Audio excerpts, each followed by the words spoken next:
Hello, and welcome to Cutting Through. I'm Mitchell Plitnick. Want to relate a video I just saw and reposted. It was a video, like so many videos that many of us have seen over the past 2+ years, that was uploaded by Israeli soldiers in Gaza. And it was them filming their comrades on the ruins of the Indonesian hospital in Gaza, one of Gaza's, had been one of Gaza's largest hospitals. Um, and they had built some makeshift candles to represent the candles of Hanukkah. And they lit two of them the second day of Hanukkah. And they posted this with pride as they're lighting these candles and putting out there uh, essentially dancing on the graves of the Palestinians, who are many of whom still buried under the rubble, uh, but on the ruins of what had been a hospital in a completely destroyed area of the Gaza Strip.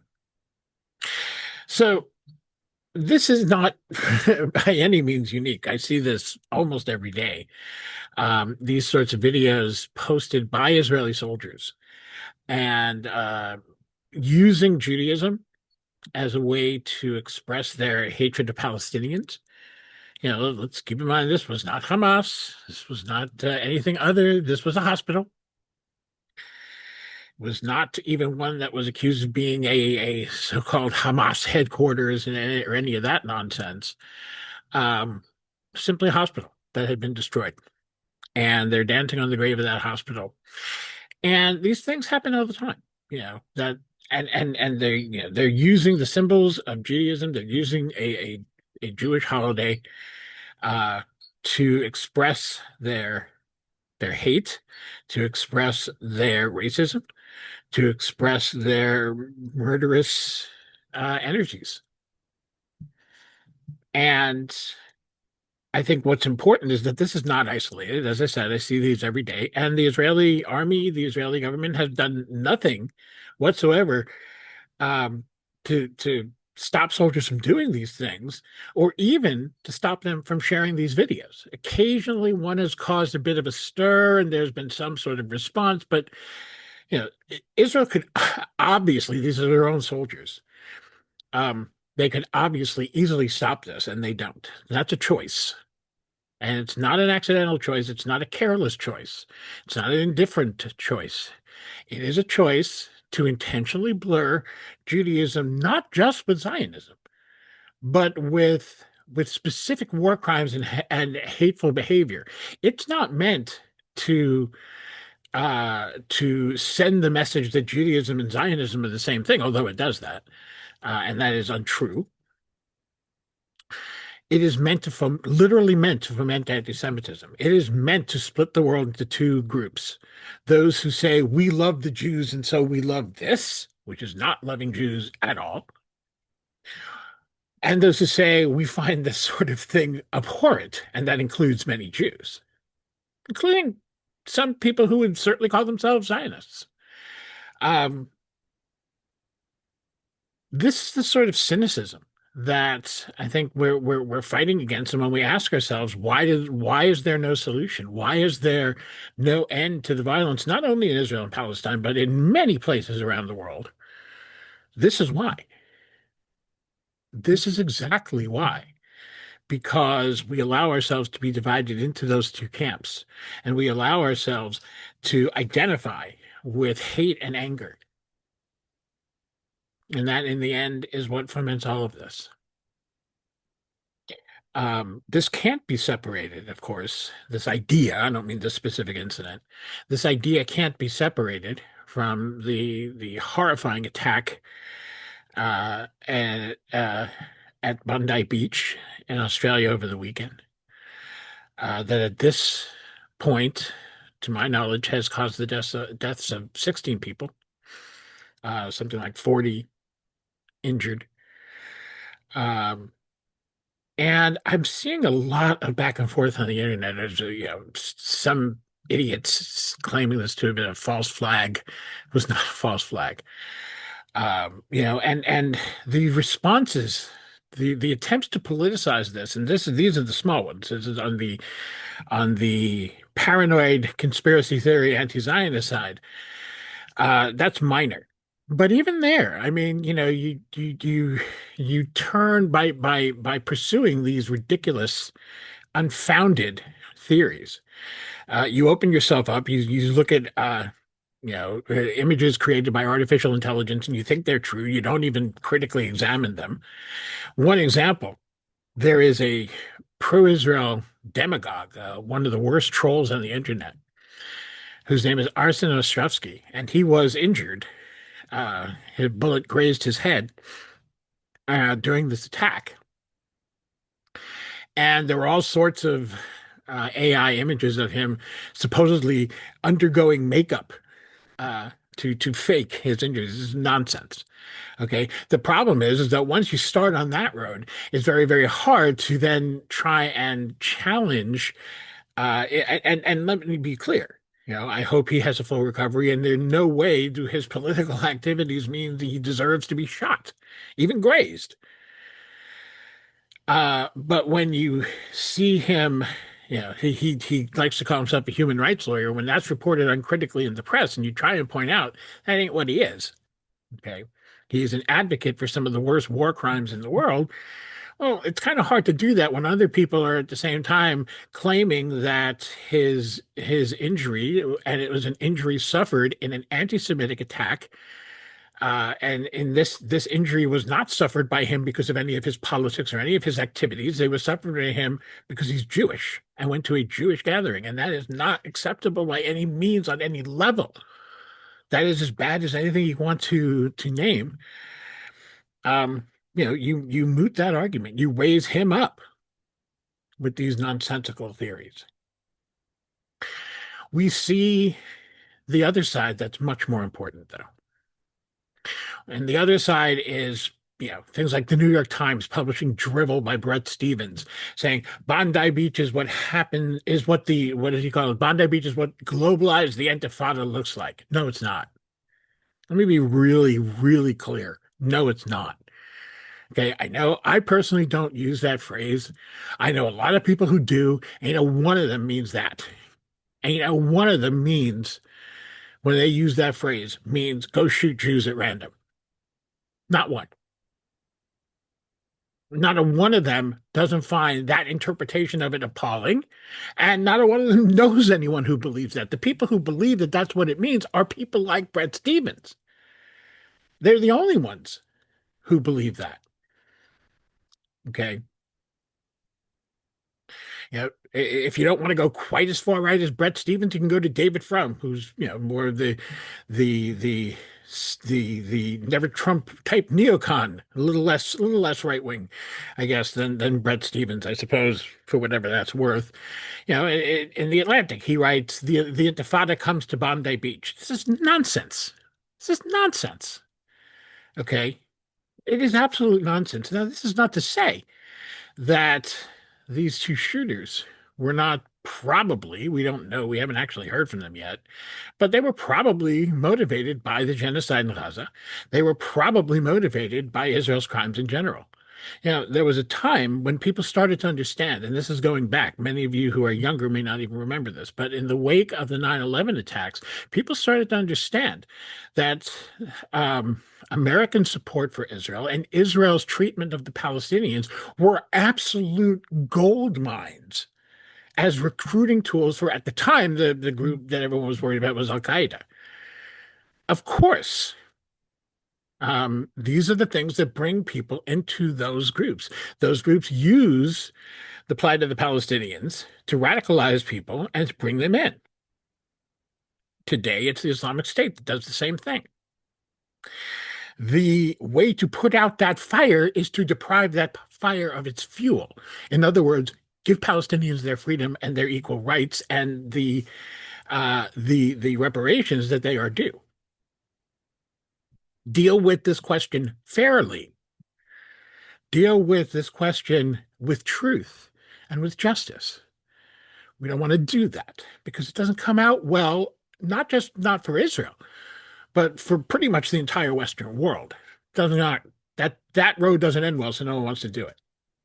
Instead, we followed the path of, for example, another op-ed that I saw in The Guardian by a man named Dave Rich, who's the director of policy at something called the Community Security Trust, which is a nonprofit in Britain that, mirroring other organizations in other places, very much including the United States, that advise and help procure security equipment and arrangements and systems for Jewish communities and Jewish community sites across the country.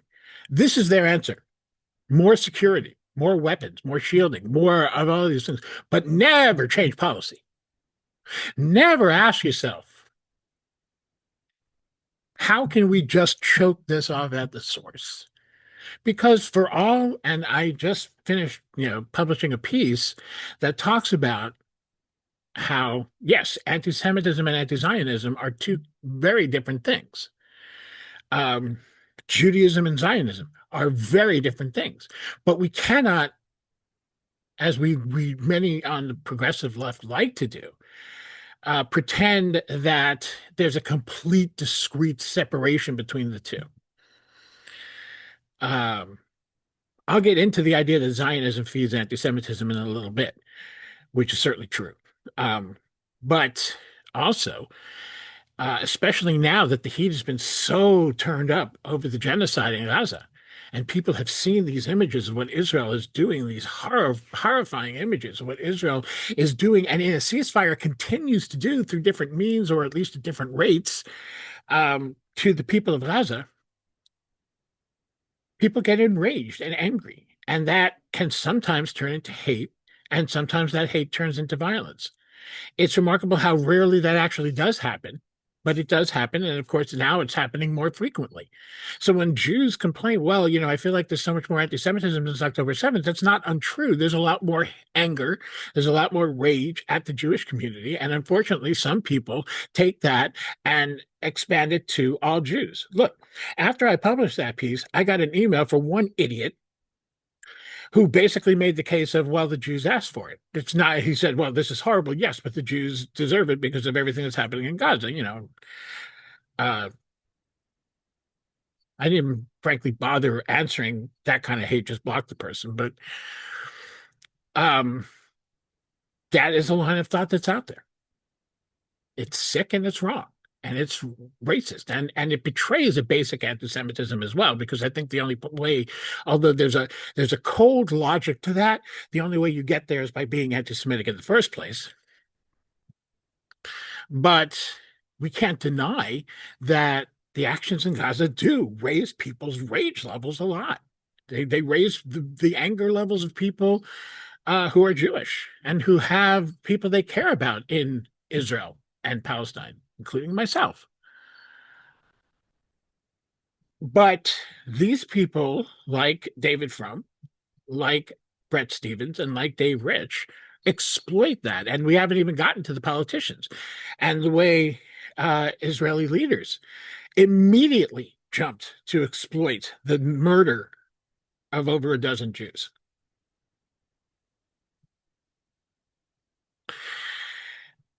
The exploitation of murdered people at Bondi is used to dehumanize Palestinians and delegitimize what is a very legitimate struggle for freedom and basic human rights for the Palestinian people. A struggle, by the way, which which I certainly believe, and I know many Jews believe, if we can succeed in this struggle, and if Palestinians can get their equal basic human rights, that's going to be good for everyone, including Israelis and including Jews all around the world. Because when anyone gets their rights, marginalized people of all walks of life are more secure, are safer, and are better off. What we're fighting for is what is an end to what we're seeing in Gaza right now. As I'm speaking to you, people in Gaza have nowhere to live. Literally, the people who have survived this genocide so far have for the most part, have nowhere to live. They're living in tents that are being flooded out, that offer no protection from the elements, that offer no protection from vermin, that offer no protection from flooding, from the various waterborne and airborne diseases. Um, it's simply killing them by other means because they also have no access to medical care, at least decent medical care. Israel is blocking the majority of aid. They're blocking even the materials needed to repair these collapsing tents. Forget about real buildings, forget about real shelters, but even these collapsing tents, Israel's blocking the aluminum that's required because it could be dual use. By who at this point?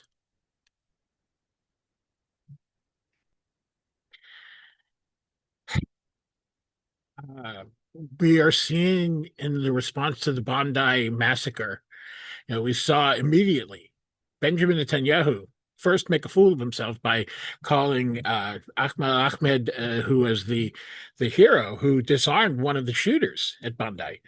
Um, you're just assuming he was Jewish. What we saw, basically putting it out there, he didn't exactly frame it this way, literally, but the implication was clear. And we saw the Muslim hate and barbarism and Jewish heroism. Turned out that the hero was not Jewish. The hero was Muslim. The hero was a Syrian, an Australian citizen from Syria. Now, Netanyahu quickly changed his tune at the cabinet meeting, um, but I'm sure that was embarrassing for him. Netanyahu also immediately turned on the Australian Prime Minister, Anthony Albanese, who I am no fan of and don't really wish to defend. But in this case, he's being unfairly attacked. What exactly would Netanyahu have liked him to do? Would he have liked him to divert part of the Australian army to protect a Hanukkah gathering on the Bondi Beach? Uh, what exactly do you think is you're going to do to stop two random gunmen from just opening fire on a crowd? There's no way to do it. If there was, the United States would be doing it all the time. Um, that level of cynicism infuriates me. And it infuriates me on many levels, not the least of which is the idea um, that somehow through the use of guns or shields or security systems or technology or any of that, that we're going to make Jews safer. We're not. I mean, this should be obvious by now. How many times do we need to see Jews attacked to know that this is not the way? This doesn't work. The way to Jewish security is to bring anti-Semitism into the fight against racism and work with our real allies. These people, the MAGA right, the neoconservative movement, the militarist, even the militarist liberals, none of these are our friends. None of these are people who will help protect us. None of these are people who, when the chips are down, will stand by us because we've already seen that when the chips go down, they abandon us. History has shown it. History's shown it even recently. Look at the ADL trying to suck up to the MAGA movement. Didn't work, did it? They threw you right under the bus because in the end, to them, you're just a Jew and they don't care about you. When we fight racism, when we fight bigotry and all forms of ultranationalism, we are fighting for Jewish security as well. We are fighting for the best thing for the Jewish people and the best future for the Jewish people as well. When we fight for Palestinian rights, we are fighting for Jewish people as well. That's what I do every single day. But Israel is on the other side of that fight.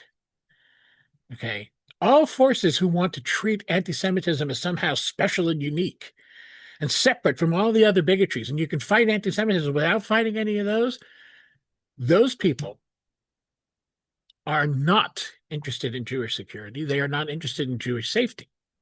And Jews who believe they are being duped. Okay? Because You can't separate the fight against anti-Semitism against the fight from the fight against all of the bigotries because Nazis, white nationalism, any other ethnic haters that are out there, they don't separate those things.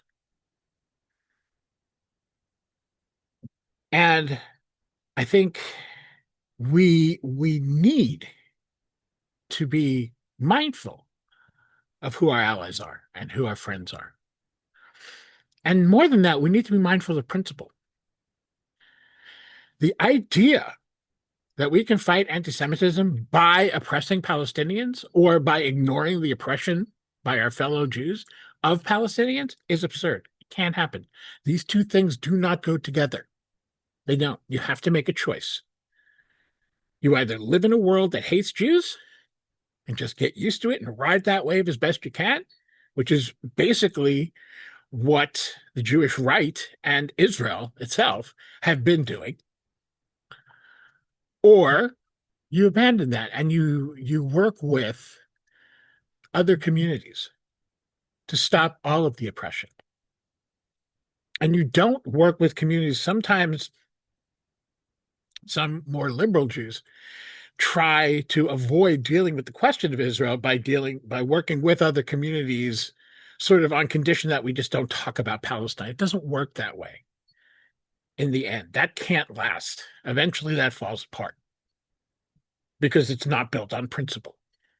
It's built on the violation of principle.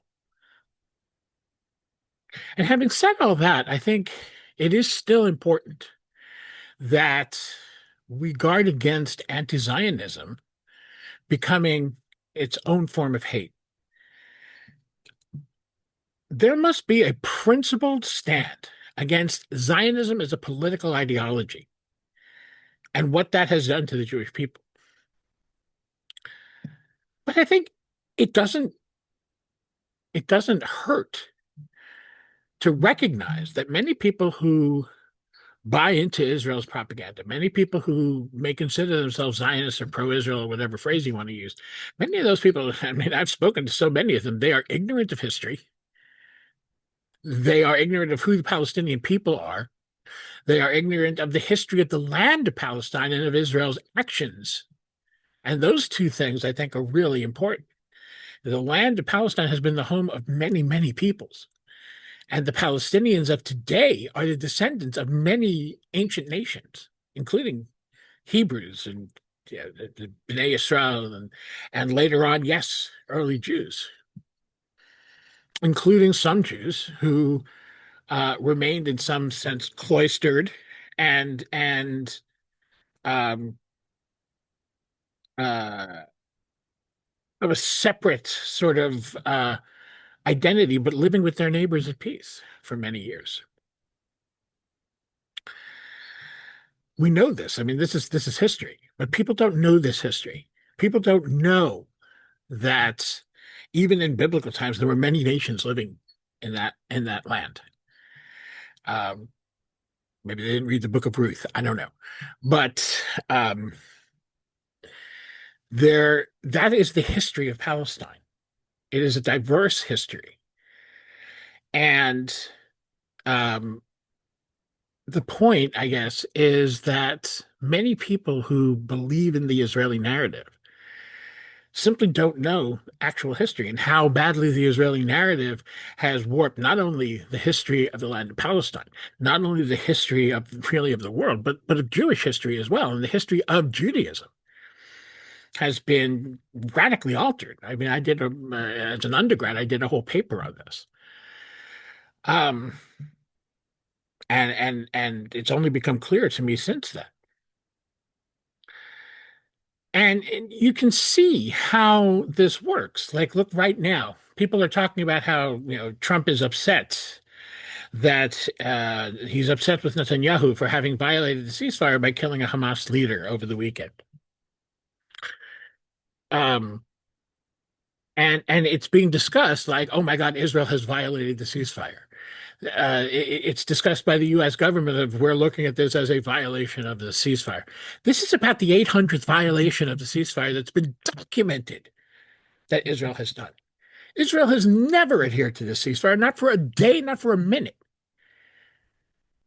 Okay, but this one happens, and it's treated as if it's the first. And people don't realize that Israel has been consistently killing Palestinians, including mostly Palestinian civilians, all through the ceasefire. That Israel has not kept its word about allowing aid into Gaza, all through the ceasefire. It wasn't in response to this, in response to that, even any of that excuse, which wouldn't be valid anyway. People just don't know it. And so what I'm saying is let's keep in mind that everyone is human. Righteous anger is helpful. Righteous anger against Israeli policies and Israeli actions is good. I'm not saying people should be all smiley and lovey-dovey. Believe me, that is not my way. I think you can see that in the way I'm talking here. Um, and it's certainly not anything I advocate. Direct action is exactly what we should do. We should be protesting. We should be protesting any event, for example, in a New York synagogue that is attempting, as Nefesh B'Nefesh was doing, to encourage people to move to settlements, which Nefesh B'Nefesh, despite their denials, was doing there, and is therefore absolutely open to protest. But there's no use in some of the things I heard from that protest. Some of the protesters there says, well, we want to make them afraid. We want to intimidate. How do you think that helps? That helps the other side. Those are the tactics of the other side, not just in the sense of they want to intimidate you, but also they want those Jews to be intimidated. They want those Jews scared. That's how they thrive. That's how pro-Israel forces, that's how Israel itself thrives. When Jews are scared, when supporters of Israel, Jewish or otherwise, are scared, when the Muslim, when the Arab, when the Palestinian can be a frightening figure, those are the times when Israel thrives. By fighting hate with hate, as we saw in Bondi, and as we occasionally see in much, much smaller forms like the one I just described at some demonstrations, it's self-defeating. Okay. I don't know what these guys were thinking in Australia. Clearly, and from what we've heard, they were apparently inspired by ISIS, but there's absolutely no mention of any connection to the Islamic State. But we know this. This isn't news. We know that Islamic State, Al Qaeda, any of these groups, um, absolutely thrive on Israeli crimes. It's how they recruit people. It's how they radicalize people. That also must be resisted because